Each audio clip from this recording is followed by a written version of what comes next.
En esta mañana quiero hablarles acerca de cuando atravesamos pruebas de fuego en la vida.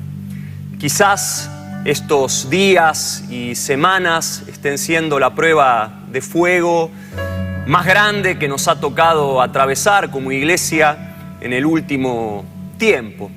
Todos pasamos por diferentes problemas muy difíciles en el plano personal a lo largo de nuestra vida y los seguiremos atravesando.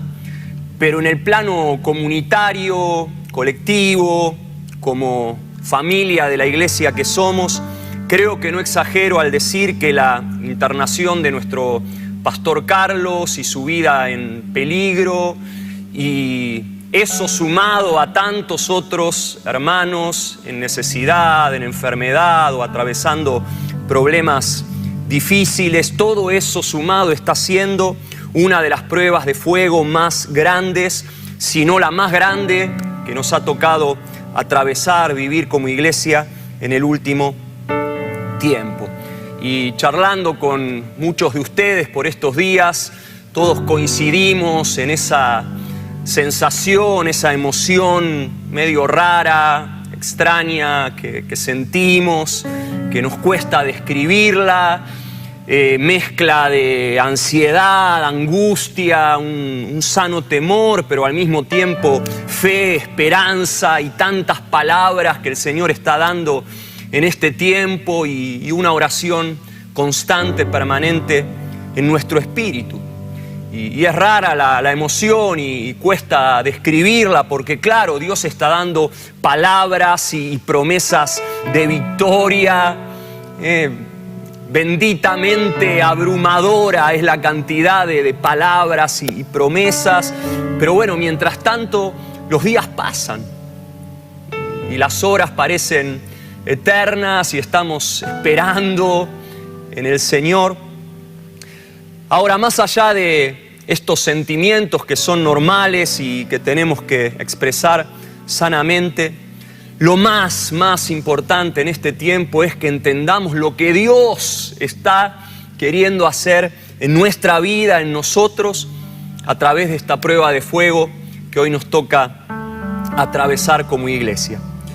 Y eso nos lleva al texto en el cual quiero que meditemos en esta mañana. Primera de Pedro, capítulo 1, versículos 6 y 7, que dice así: así que alégrense, de verdad, les espera una alegría inmensa, aunque tienen que soportar muchas pruebas por un tiempo breve. Les recuerdo que Pedro le está escribiendo a las iglesias, las comunidades de fe dispersas en lo que era Macedonia, Asia Menor, iglesias que estaban empezando a sufrir las primeras persecuciones y todas las pruebas, los problemas que les traía su fe en Jesús. Y Pedro les dice esto, les dice: estas pruebas demostrarán que su fe es auténtica, está siendo probada de la misma manera que el fuego prueba y purifica el oro. Aunque la fe de ustedes es mucho más preciosa que el mismo oro. Entonces, dice Pedro, su fe, al permanecer firme en tantas pruebas, les traerá mucha alabanza, gloria y honra en el día que Jesucristo sea revelado a todo el mundo. Dos cosas dice Pedro en este pasaje.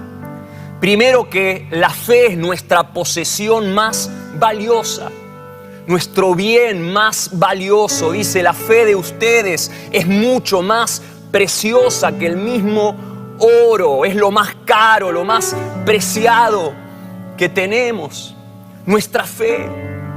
Porque claro, de nuestra fe depende absolutamente todo en nuestra vida.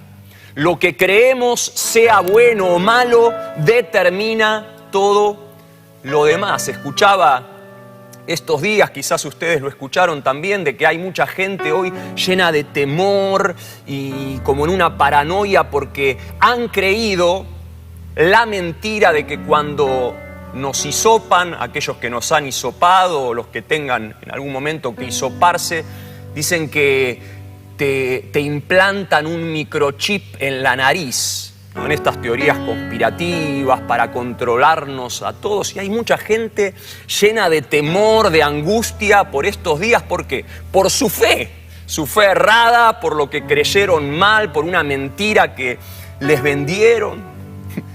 Por eso tenemos que entender esto, ¿no?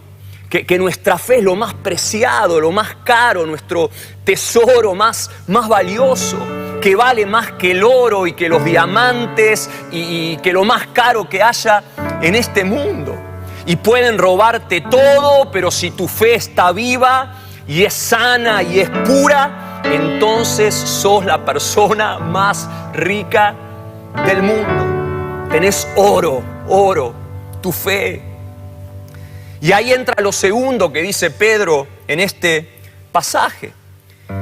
Y es que justamente para que nuestra fe sea sana, sea pura, tiene que sí o sí atravesar por un proceso de prueba y purificación. Dice, estas pruebas demostrarán, probarán, homologarán, autenticarán que su fe es genuina, sincera, que es auténtica, está siendo probada de la misma manera que el fuego prueba y purifica el oro. ¿Cómo se purificaba el oro en aquel entonces cuando Pedro escribió esto y cómo sigue purificándose hoy en día? No es que han cambiado mucho los métodos. Sencillo, al oro se lo funde, se lo derrite. Habrás visto imágenes en esas grandes ollas de fundición. Se derrite el oro. ¿Por qué? Porque el oro, por más que parezca muy puro, perfecto, ahí cuando se lo extrae de la cantera y brille con ese fulgor dorado, en realidad cuando después se lo mira a través de un microscopio, está lleno de pequeñas impurezas, ¿sí? De pequeñas escorias. Y por eso necesita tratarse, purificarse, y solamente puede purificarse en estado líquido. Cuando está líquido, blando, derretido, ahí sí se pueden quitar esas impurezas, entresacar lo precioso de lo vil. Y sabes, así es nuestra vida, así somos nosotros también. Nos sentimos sólidos, firmes en la fe, enteros. Tenemos esa entereza y a veces la religión nos hace sacar el pecho y mostrarle a todo el mundo lo enteritos que estamos, ¿no? Y nuestra fe parece brillar como el oro, pero en ese falso yo todo lo puedo, ¿qué es lo que pasa? No podemos ver las pequeñas impurezas, esas pequeñas escorias que están mezcladas en esa vida de fe aparentemente perfecta. Pero de repente, sí, viene la prueba, viene el fuego, y eso que parecía estar sólido, entero, se funde, se licúa, se derrite, se ablanda. Pastor, por estos días siento que está todo blando adentro mío, ¿sí? Y todos nos sentimos medio blanditos, ¿no? Y quizás un día estamos más enteros y firmes, pero al otro día de nuevo sentimos como que el corazón se nos ablanda, se nos licúa, se nos derrite. ¡Tranquilos! ¿Sí? Quiero decirte en esta mañana, tranquilo, tranquila, es Dios probando y purificando nuestra fe. Es Dios fundiéndonos, derritiéndonos, ablandándonos. ¿Para qué? Sencillo, para generar en nosotros una fe de oro puro. Algunas impurezas que se mezclan en el oro de nuestra fe. La superficialidad.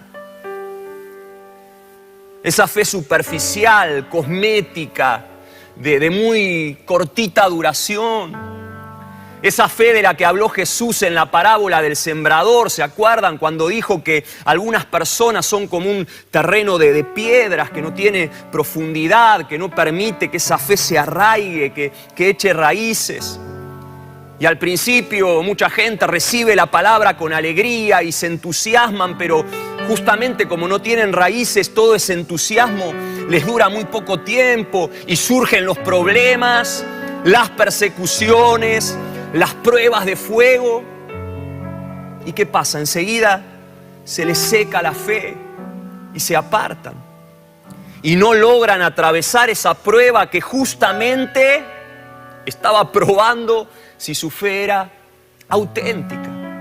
La superficialidad, la inconstancia también, otra impureza, el resignarnos fácilmente ante lo engorroso y difícil de la vida, el rendirnos rápido frente a las puertas que no se abren, que parecen cerradas con cerrojos de hierro, frente a esas oraciones aparentemente sin respuestas.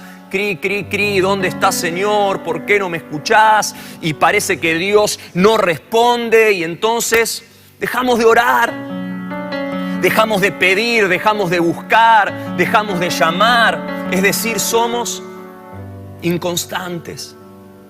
Otra impureza, el egoísmo.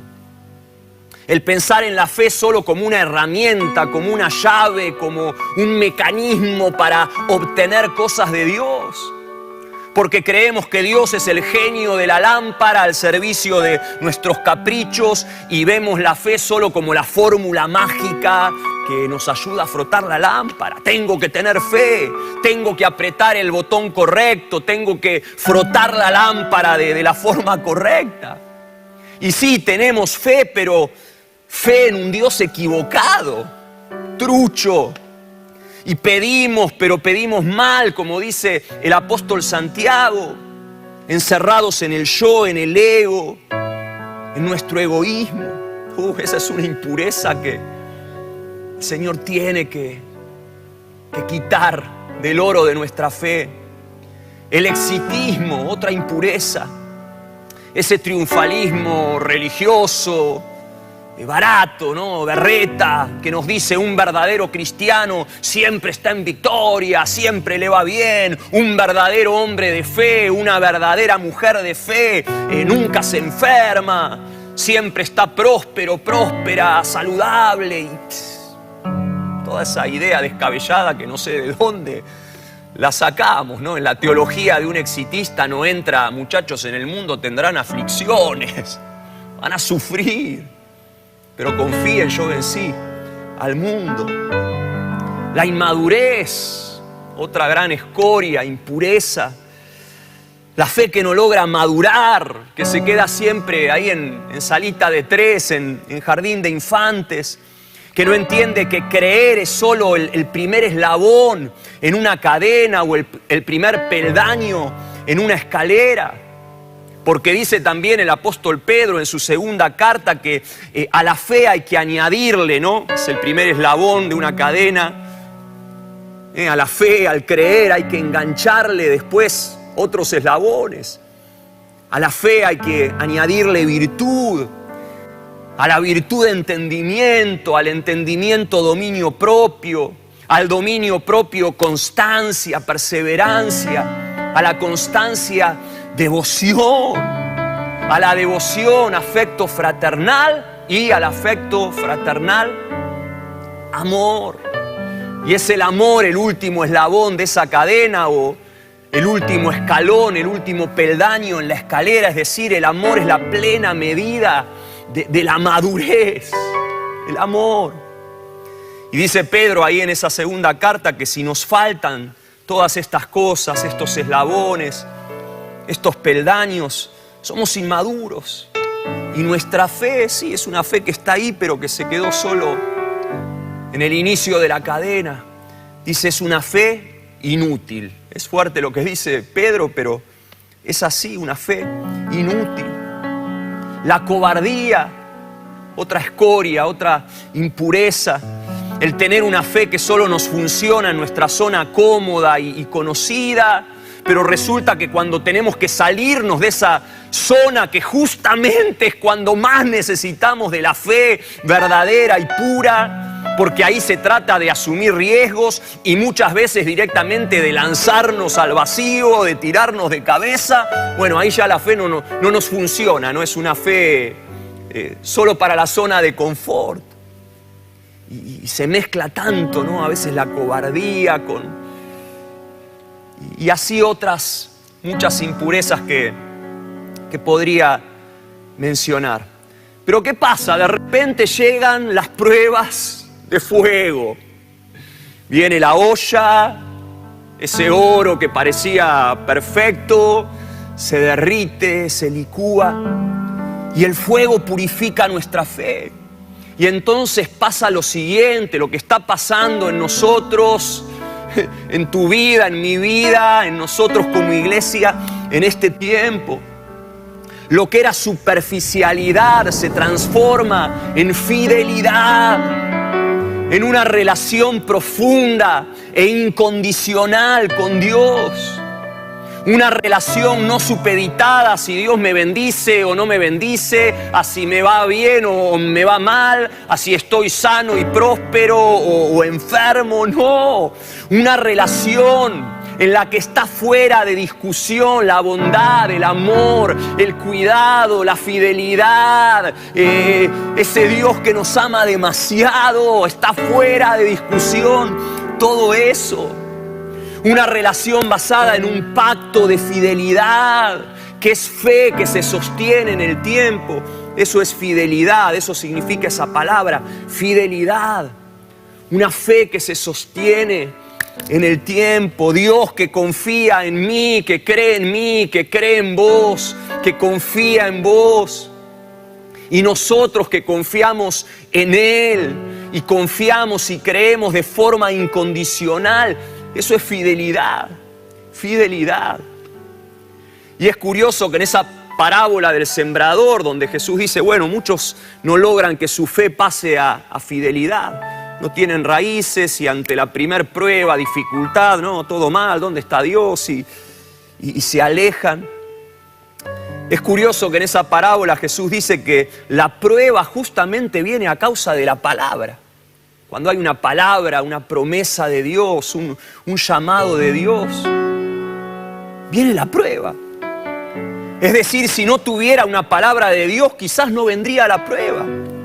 Porque no hay fe que necesite ser probada, no hay palabra que necesite ser probada, no hay promesa que necesite ser probada. Es decir, no hay fidelidad que necesite forjarse, desarrollarse en el camino. Ahora, no sé vos, pero yo prefiero, escuchá bien esto, yo prefiero tener una palabra con pruebas que estar tirado en una reposera de bienestar, pero sin palabra. Prefiero eso, y no porque sea masoquista. Prefiero ser José, prefiero ser David, o Daniel, o Jesús, que fueron probados y cómo fueron probados. Preguntale a José, preguntale a David, los años de lucha, a Daniel, a Jesús. Prefiero ser alguno de ellos que ser Faraón, o Potifar, o Saúl, o Nabucodonosor, o Herodes. De nuevo, prefiero tener una palabra con pruebas y aún pruebas de fuego que estar tirado en una reposera de bienestar, pero sin palabra. Nosotros somos los elegidos del Señor. Alabado sea su nombre. Y entonces lo que era inconstancia, cuando esa inconstancia es probada por el fuego, se transforma en oración persistente y paciente. Decía Santiago que la prueba de nuestra fe produce, ¿qué cosa? Produce paciencia. Esa gran virtud que estamos necesitando y forjando en este tiempo. Y claro, creíamos saber más o menos de qué se trataba la oración persistente y paciente, pero creo que recién ahora, recién en este tiempo y gracias a esta prueba de fuego que estamos atravesando, estamos descubriendo de verdad de qué se trata la oración constante, incesante y paciente, día y noche. Y lo que es esperar en el Señor sin desesperar y orar el Padre Nuestro, entendiendo que después de Padre, que es la primera palabra de la oración y la más importante, la segunda palabra más importante de esa oración modelo que enseñó Jesús es la segunda, Padre, y después nuestro. Ya no es más Padre mío, ya no es más dame, mimame, ayúdame, prosperame, saname, sino que de verdad es Padre nuestro, Padre nuestro. Y entonces lo que era egoísmo, ¿en qué se transforma? Se transforma en empatía, en aprender a sobrellevar los unos las cargas de los otros, a llorar con los que lloran como estamos haciendo, a reír con los que ríen. Y ministrarnos los unos a los otros con nuestros testimonios de victoria, sí, pero también con nuestros testimonios de dolor. Ese dolor que el Señor transforma en un don de consolación para el cuerpo, para confortar, para levantar, para sanar. Y lo que era exitismo, berreta y religioso se transforma en vulnerabilidad. En la capacidad de ser tan humanos como lo fue Jesús, que aún, esto es tremendo, ¿no? Cuando uno piensa en Jesús, que aún teniendo la fe más grande del universo, la más pura, la fe de oro extra purísimo, aún así, aún teniendo la absoluta certeza de su resurrección, de que iba a resucitar, aún así oró en el Getsemaní, totalmente vulnerable, corazón abierto, desnudo y en su más cruda humanidad y honestidad. Papá, por favor, que pase de mí esta copa. Y oró con un clamor lleno de angustia, casi bajo un ataque de pánico, con sudor, con lágrimas. Uy, sí, Jesús sí que entiende esa emoción rara, mezclada que todos sentimos por estas horas. La vulnerabilidad.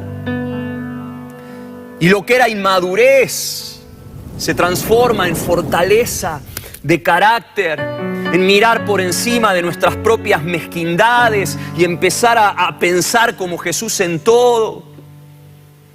Que unas horas antes de esa batalla ahí en el Getsemaní, le dice a Pedro, el diablo los pidió para zarandearlos como trigo a vos y a los demás discípulos en esta hora de prueba.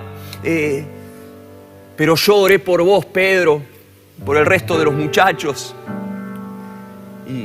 Y tu fe no va a faltar, tu fe no va a faltar, tu fe no va a faltar.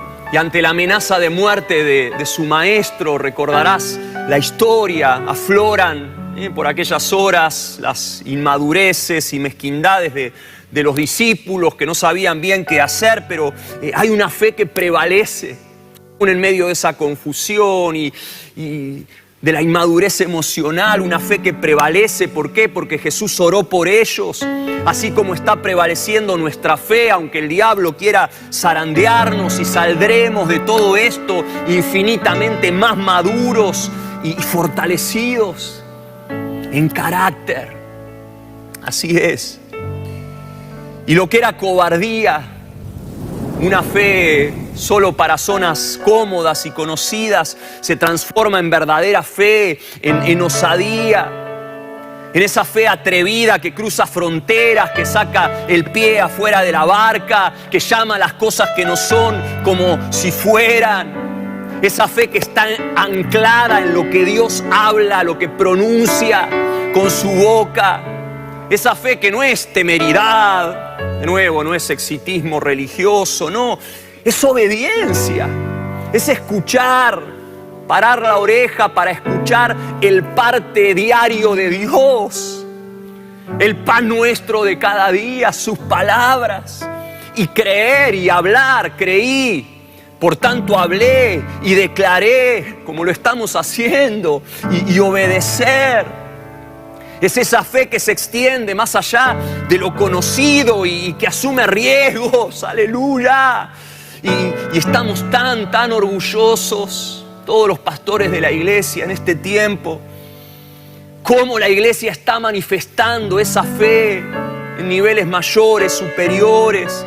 Como te decía, es benditamente abrumadora la cantidad de palabras y declaraciones y palabras proféticas que con osadía, con esa osadía santa, está soltando la iglesia para el pastor Carlos. Dios está orgulloso de nosotros, ¿sí? El orgullo que sentimos como pastores es el orgullo que viene del corazón del Padre, que está viendo que estamos atravesando bien, con éxito, esta prueba de fuego. Somos una iglesia maravillosa y en esta prueba está aflorando lo más puro de nuestro oro. Y quiero terminar esta mañana diciéndote esto. Por favor, sigamos comprando oro puro. Sigamos pagando el precio de una fe pura, encendida, osada, inquebrantable. El tipo de fe que hace retroceder el reino de las tinieblas, que trae el cielo acá a la tierra, que transforma los desiertos en manantiales, la oscuridad en luz, que hace posible lo imposible. Sí, sigamos pagando el precio de esa fe. En el último mensaje que nos compartió nuestro querido pastor Carlos, recordarás, él nos animaba, nos instaba, nos desafiaba a comprar aceite extra virgen, ¿se acuerdan? A pagar el precio que implica forjar una relación profunda con el Espíritu Santo. Y en este caso la imagen no es el aceite, sino que es el oro puro, pero el desafío es el mismo. Pagar el precio de una fe pura, encendida, osada, inquebrantable. ¿Sabes? Cuando estamos aletargados en la tibieza de una fe mezclada con muchas de estas escorias e impurezas, ahí Jesús nos manda a comprar oro puro, oro puro. No lo digo yo, es lo que le dijo Jesús a la iglesia de la Odisea en Apocalipsis. Cuando Jesús les toma la temperatura, ahí con el termómetro digital, y les dice, no son ni fríos ni calientes, están tibios. ¿Por qué? Y les hace el diagnóstico, ¿no? Porque se creen firmes, sólidos, enteros y ricos, y están saciados y cómodos, pero no se dan cuenta, les dice Jesús, que en realidad son ciegos y pobres y están desnudos. Y claro, cuántas veces la ausencia de pruebas, la falta de fuego, de dificultades que nos hagan crecer, madurar, el nadar en la abundancia, eso nos ciega y nos desconecta de la realidad. Y a ninguno de nosotros nos gustan las pruebas, a menos que seamos masoquistas, pero muchas veces, muchísimas veces, las necesitamos para despertar del letargo, para que se abran nuestros ojos y para que volvamos a conectarnos con la realidad y con lo esencial. Seguramente escucharon por estos días, ¿no? Mientras acá en Argentina y en Latinoamérica y en tantos otros países estamos desesperados por una vacuna, por tener más vacunas. Escuchaba que en Estados Unidos no solo que las regalan ahí en la playa, como habrán visto en el noticiero, sino que en muchos casos hasta te regalan una cerveza si te vacunás, o una entrada, un ticket para un partido de fútbol americano, y uno dice, ¡pará! ¿Cómo puede ser? ¿Cómo puede haber tanta desconexión, ¿no? Y uno no tiene nada con los Estados Unidos, de hecho parece que van a donar varias vacunas, a regalar, gloria a Dios por eso, pero cómo a veces uno vive en una realidad, una torre de marfil, ¿no? Y se desconecta en ese sentirme bien y próspero y sano, y como la iglesia de la Odisea, ¿no? Yo soy rico, estoy bien, se creían bien con Dios y había una fe todavía tan impura que tenía que ser sanada, que tenía que ser conectada de nuevo con lo esencial, con Dios, con la dependencia de Él. Y a veces a nosotros nos pasa, ¿no? Estamos en nuestra propia torre de marfil, desconectados de la realidad o de lo esencial, pero de repente, no sé, estalla una prueba en casa. Los padres nos damos cuenta que habíamos estado mirando otro canal mientras nuestro hijo, nuestros hijos estaban atravesando por un gran problema o algo en el trabajo o lo que sea. Ahí es donde las pruebas de fuego, aunque no nos gusten, se transforman en el gran despertador que nos vuelve a conectar con lo esencial, con lo de verdad crucial, con el eje de todo y nos purifican. ¿Y qué es lo esencial? Lo que Jesús le dice a la iglesia de la Odisea. No, les dice dos cosas. Primero esto: te aconsejo que de mí compres oro puro, oro refinado por el fuego, para que seas rico en lo que verdaderamente te hace rico, que es tu fe, una fe pura, y que pagues el precio de esa fe y el precio de las ropas blancas de la integridad y el precio del colirio que nos permite ver con la mirada de Dios, como ve Dios todo, los problemas, las pruebas, la realidad, las enfermedades, que se abran los ojos. Primero les dice eso y segundo les dice, mira, que estoy a la puerta y llamo. Si alguno oye mi voz, y fíjate que este es un mensaje comunitario como el que hoy estoy predicando para la iglesia del centro. Jesús le da esta palabra a una comunidad, a la iglesia de la Odisea. Pero fíjate que hay una apelación personal también. Ahí, a cada uno en particular. Dice, si alguno. Querido hermano, hermana, hay una batalla personal que cada uno de nosotros tiene que pelear y ganar por estos días en el plano personal, en la intimidad con Dios. En esa mesa para uno, como también nos decía el pastor Carlos en un mensaje reciente, ahí. Cada uno tiene que meterse y recibir la palabra particular, puntual, personal. Dice, si alguno oye mi voz y abre la puerta, entraré y cenaré con él y él conmigo. Sabes, en definitiva, todo, absolutamente todo en la vida, y esto es lo esencial, todo en la vida se trata acerca de Jesús.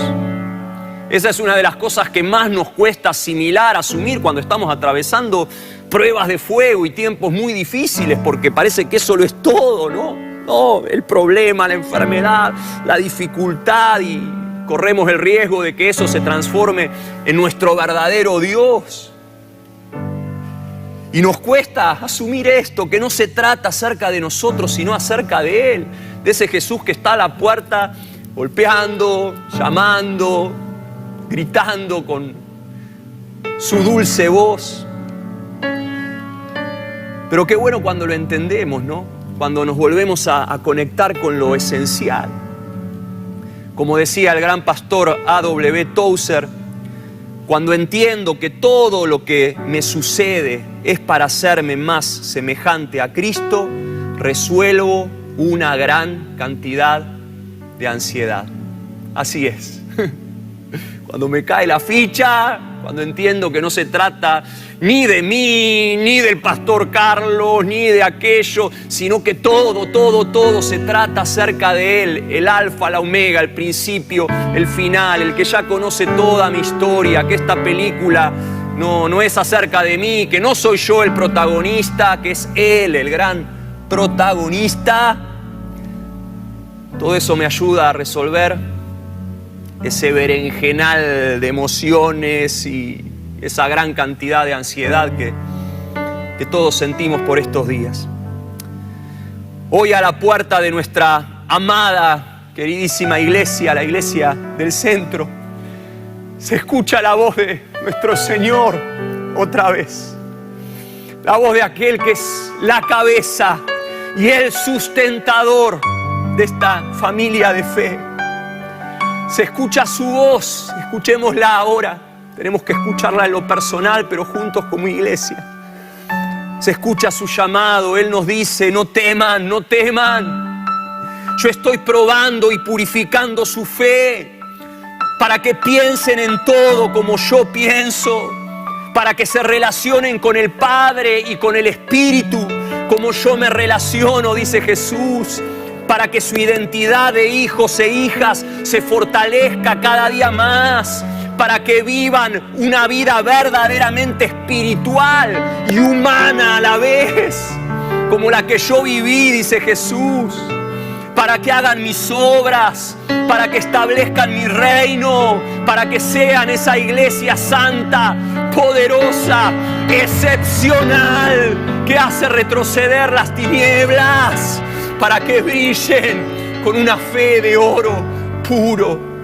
No teman, dice el Señor, dice Jesús, yo estoy probando y purificando su fe.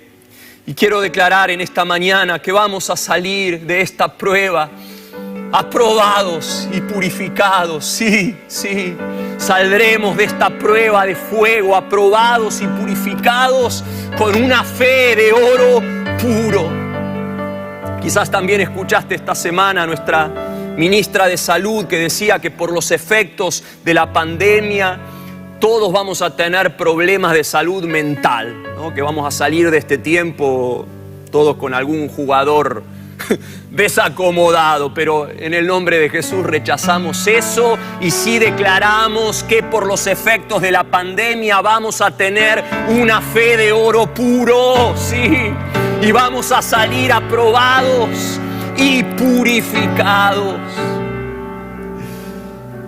El fuego de la prueba enciende aún más el otro fuego, el fuego del Espíritu Santo y el don del Espíritu Santo que está en nosotros, que preparémonos, esos dones que por ahí venían medio tibiones. ¡Ah! Este es tiempo en esa mesa de uno de responder al llamado de Dios para nuestra vida. Creo en ti, cantamos. Maravillas haces tú, maravillas haces tú. Tantas veces las viví, ¿cómo no voy a creer?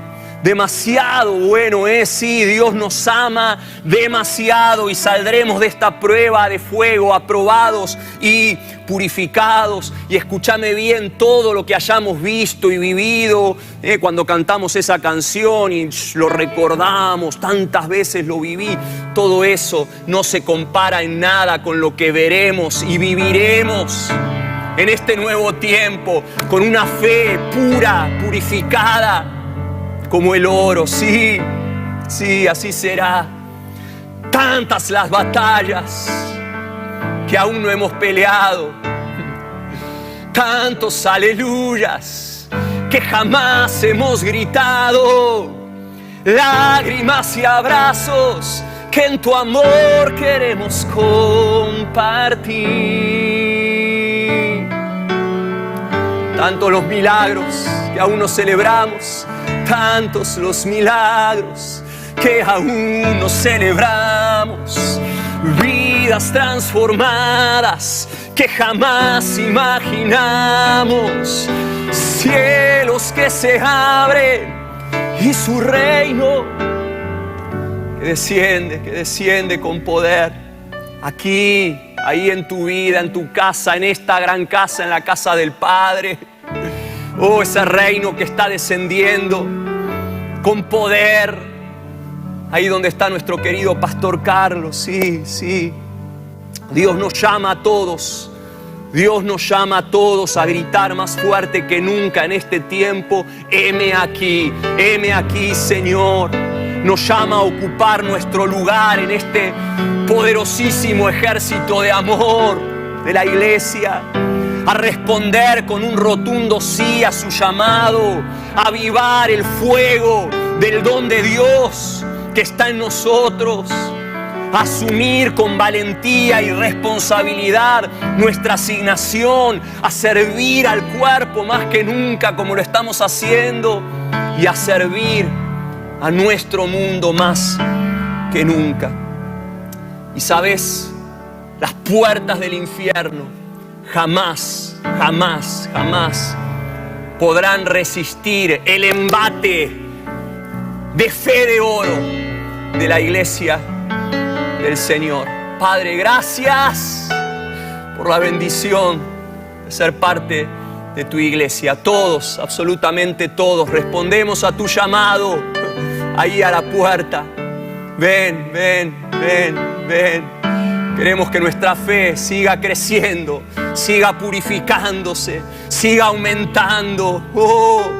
Limpiala de toda escoria, de toda impureza. Danos tu corazón, hacenos cada día más como Jesús, plenamente espirituales, plenamente humanos también.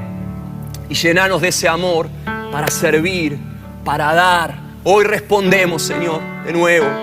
Heme aquí, Señor. Gracias por tu iglesia y gracias por el tiempo que ahora vamos a celebrar en esa mesa. Bienvenido a nuestra mesa, Señor. Este tiempo de orar los unos por los otros, de interceder, de clamar, de ministrarnos. Gracias por lo que ya estás haciendo, por lo que vas a hacer ahora en este tiempo de oración, Señor. Amén. Amén.